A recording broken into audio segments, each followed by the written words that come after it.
Namaskar friends, welcome to Book Talk. The title today is Around a Temple by R.K. Narayan. Now we all know R.K. Narayan, the famous writer who has given us a lot of literature. Now this particular story is about a temple and a particular officer who is very obstinate, and it is narrated in the story. It is being narrated by a person. So that person is a talkative man. So I'll begin by saying that the talkative man said, some years ago we had a forestry officer in this town who scoffed at things. He was sent down by his department for some special work in Mempi forest, and he had his headquarters here. He had spent a couple of years abroad, and after returning home, he was full of contempt for all our practices and institutions. He was strictly rational, by which he meant that he believed only in things that he could touch, he could see, hear and smell. कुछ लोग होते हैं ना, they are very finicky, they don't believe in any superstition. So he was that kind of a person. He only believed in what he could see, hear and smell. God didn't pass any of these tests. At any rate, the God we believed in, and accordingly to most of us, gods reside in the Anjaneya temple we see on the way.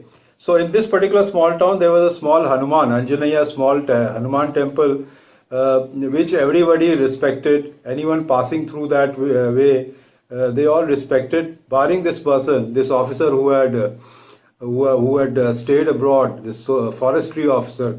He did not have any respect for this particular temple. It is a very simple temple, no doubt, but it is very ancient. It is right in the center of the town at the cutting of the two most important roads, Lolly Road running east and west, and the trunk road north and south. And any person going out anywhere, whether to the court or the college, the market or the extension, has to pass the temple. And no one is so foolish as to ignore the God and carry on. He is very real and he can make his power felt. I do not say that he showers good fortune only on those who bow at him. I do not mean that at all, but I do not mean that it is very simple to please God. It costs about a quarter of an anna. Anna bolte the. It costs a quarter of an anna a week and 5 minutes of prayer on a Saturday evening. 99 out of 100 do it. On any Saturday evening, you can see 1,000 people at the temple going around the image and burning camphor. I have said that the temple is at an important crossing, and every time our friend passed up and down, our friend means the officer. I have said that the temple is at an important crossing, and every time our friend passed up and down, either to his office or the club, he had to pass it. He had to pass the temple. And you may be sure, particularly Saturday evenings, the crowd around the temple caused dislocation of traffic, where lesser beings faced it cheerfully. But our friend was always annoyed. This officer was always annoyed because of the traffic and the traffic jam because of the temple. He would remark to his driver, "Run over the blasted crowd, superstitious mugs. If this town had a sane municipality, this temple would have been pulled down years ago."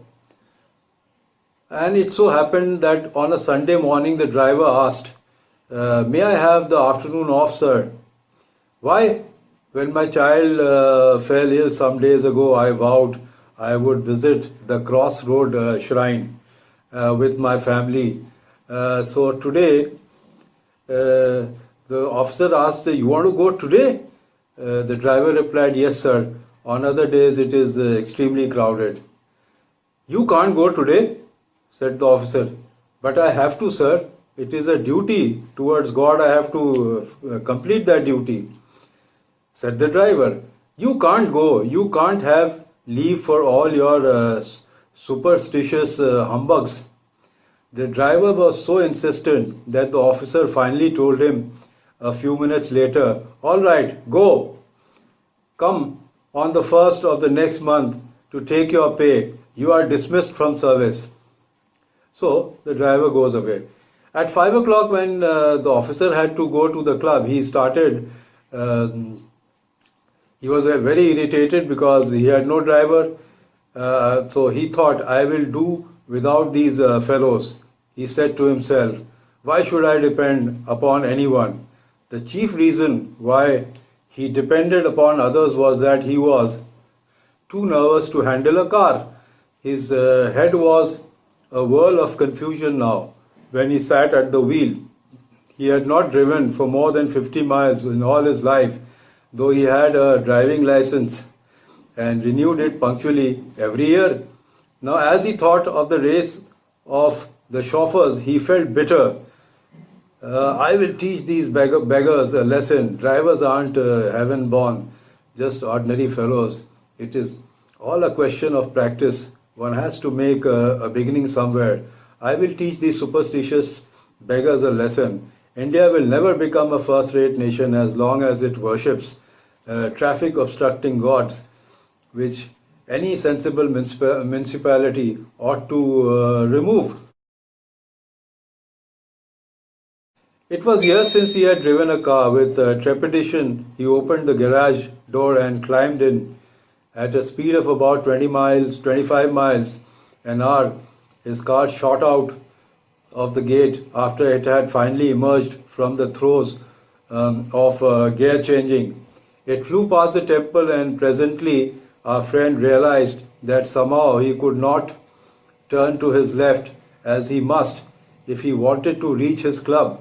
He could only steer to his right, nor could he stop the car when he wanted. He felt that applying the brakes was an extraordinary queer business. When he tried to stop, he committed so many blunders that the car rocked, danced, and threatened to burst.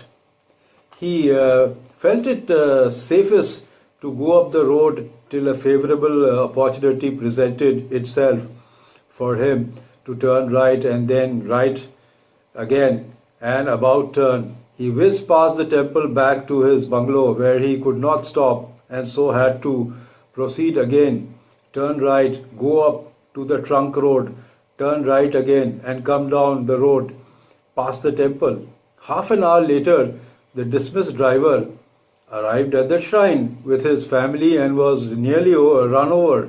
He stepped aside and had hardly recovered from the shock when the car reappeared. The driver put away his basket of offerings, took his family to a place of safety, and came out. When the car appeared again, he asked, "What is the master? What is the matter, sir? What is the matter, sir?" His master looked at him pathetically, and before he could answer, the car came around again. "Can't stop. Use the handbrake, sir. The foot brakes rather loose."